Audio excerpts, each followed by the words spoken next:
ಮೊನ್ನೆ ನಡೆದಂತಹ civil constable ಪರೀಕ್ಷೆಯಲ್ಲಿ ಸಂವಿಧಾನ ವಿಷಯದ ಮೇಲೆ ಪ್ರಶ್ನೆಗಳು.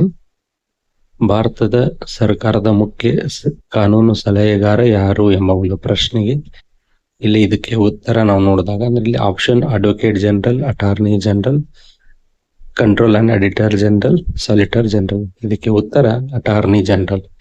ಅಟಾರ್ನಿ ಜನರಲ್ ಏನಪ್ಪಾ ಅಂತಂದ್ರೆ ಕೇಂದ್ರ ಸರ್ಕಾರದ ಮುಖ್ಯ ಕಾನೂನು ಸಲಹೆಗಾರನ ಆಗ್ತಾನೆ. ಸಂವಿಧಾನದ 76ನೇ ವಿಧಿಯ ಪ್ರಕಾರ ಈ ಒಂದು ಹುದ್ದೆ ಇರುತ್ತದೆ.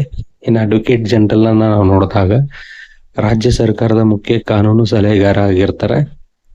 ಇನ್ನ ಕಂಟ್ರೋಲ್ ಅಂಡ್ ಅಡಿಟರ್ ಜನರಲ್ ಇವರು ಕೇಂದ್ರ ಮತ್ತು ರಾಜ್ಯಗಳ ಲೆಕ್ಕ ಪರಿಶೋಧಕ ಪರಿಶೀಲನಾ ಸಂವಿಧಾನದ ಸಂಸ್ಥೆಯ ಮುಖ್ಯಸ್ಥರಾಗ್ತಾರೆ.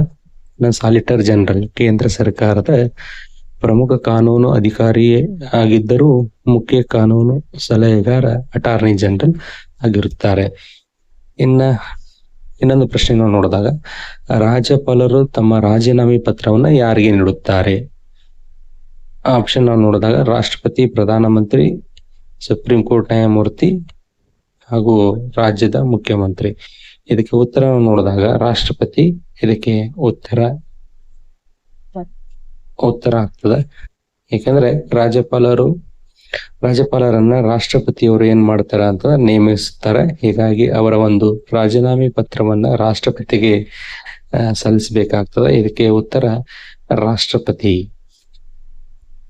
ಇನ್ನು ಅದೇ ರೀತಿ ಒಳಗಡೆ ಭಾರತದ ಸಂವಿಧಾನದ 163ನೇ ವಿಧಿ ಅನ್ವಯ ಸಚಿವ ಸಂಪುಟಕ್ಕೆ ಯಾರು ಸಲಹೆಯನ್ನ ನೀಡುತ್ತಾರೆ? ಇದಕ್ಕೆ ಉತ್ತರ ರಾಜ್ಯಪಾಲರಿಗೆ. ಯಾಕಂದ್ರೆ ಇಲ್ಲಿ 163ನೇ ವಿಧಿ ಪ್ರಕಾರ ಮುಖ್ಯಮಂತ್ರಿ ನೇತೃತ್ವದಲ್ಲಿ ಸಚಿವ ಸಂಪುಟವು ರಾಜ್ಯಪಾಲರಿಗೆ ಸಹಾಯ ಮತ್ತು ಸಲಹೆಯನ್ನು ನೀಡುತ್ತದೆ. ಹೀಗಾಗಿ ಇದಕ್ಕೆ ಉತ್ತರ ಏನಪ್ಪಾ ಅಂತಂದ್ರೆ ರಾಜ್ಯಪಾಲರಿಗೆ.